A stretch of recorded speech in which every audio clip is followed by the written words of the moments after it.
Yo, what's up mga repa? At welcome dito sa aking baon serye. Tara, kain tayo. Alam niyo ba repa, bago ko magsimula mag-rap, nagbanda muna ako noon. Oo, nagbanda ako dati. Kain tayo. Simula akong nagbanda 2000 yata. Mga 2006, 2005 ganun. Gitarista ako nun sa isang banda.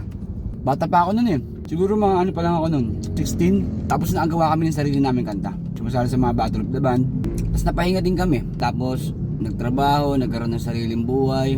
Siyempre, umidad, karoon ng inanap muna yung sarili, mga ganun. Pero tuwing magkakaroon ako ng trabaho, nagkakaroon ako ng mga banda. Nung college ako, nagkabanda ako. After namin dun sa banda namin, nagkaroon ako ng banda nung college. Nagkaroon ako ng banda nung sa trabaho ko din dati. Sa Depstore yun Tapos nung huling Depstore din, yun yung huling banda ko na binuo ulit namin ngayon. Siguro pag-usapan natin yung music life ko noon sa susunod na episode repa. Pero sa ngayon pag-usapan natin yung binubuo namin ulit banda. Ano, supportahan nyo mga repa ko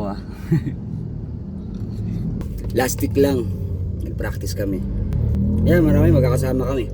5 kami sa banda. Masaya. Pero wala kami nabuo ng oras na to. Kasi parang recall lang sa amin Nire-recall namin yung sarili namin. Parang normal na bonding lang talaga siya. Tapos sa susunod na practice namin, doon na namin talaga siseryosohin. Kumbaga ano lang muna ngayon. Chill lang, enjoy. Pero grabe, nakakamiss din. Nakakamiss talaga yung yung buhay banda. Kasi bukod talaga sa pag-rap, hilig na hilig ko talaga. Basta sobrang mahal ko talaga yung music. Maparap, rock, R&B, madami akong mga hilig Kasi nakita-kita kami. After pa nga namin diba? Studio na kami, tapos na kami. After na mag-studio, nagkita-kita na gano'n pa kami, nag-chill pa kami. Nag-chill pa kami. Yan, konti-pintuan lang. Usual, jamming ulit. Kunting kanta-kanta kasi gabi na rin Bawal na masyado mag-nyay Kumbaga recall lang namin talaga. Kung ano man yung mga nangyari ng gabing yun, in-enjoy lang namin. Sa pa yun, kasama ko pa si Joey. Sa mga di nakakalam, si Joey talaga yung una kong kasama nung nagkaroon kami ng banda. Siya yung matak sa akin sa banda dati. Sa susunod na episode niyan, kukwento ko kung paano ako nagsimula sa banda, repa, tsaka sa pag-rap. Sana magustuhan niyo yung kwento na yun. Kaya ikaw repa, kung ano yung nasa puso mo, sundin mo. Huwag mo isipin yung sasabihin ng iba. Para sa akin kasi, di ba, magkaibang mundo yun rap tsaka banda Pero parehas ko kasi siyang gusto Parehas kong nararamdaman na masaya ako sa ginagawa ko. Yun kasi yung magbibigay sa'yo ng gasolina kapag masaya ka sa ginagawa mo. Marami kayong aabangan repa, sa totoo lang. Pero bago yun, siyempre pakilala ko muna yung banda, nakalimutan ko. Pangalan ng banda namin, Day of Band.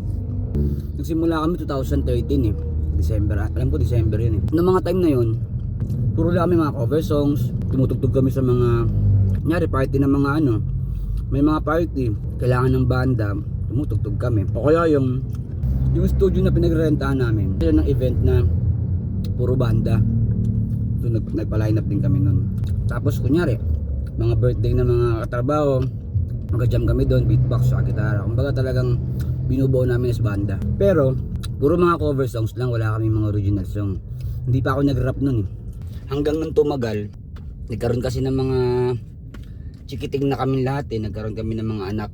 Lahat kami sa banda nagkaroon kami ng mga anak.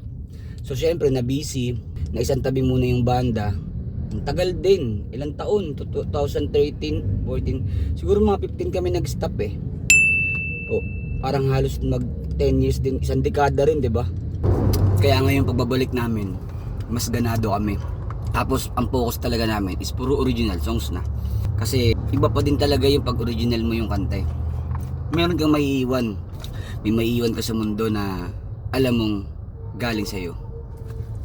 Kaya sana mga repa, suportahan nyo kami kapag naglabas kami ng mga tracks. Bukod sa mga tracks, bawat mga studio rehearsal namin, bawat mga pagkikita namin, gagawin din namin siyang vlogs para memories na rin para sa amin. Kaya sana supportahan nyo kami mga repa. Paano Repa? Hanggang dito na lang. Supportahan niya kami sa banda. Yun lang. It's your boy ako sa Denso, syempre. Peace out, yo.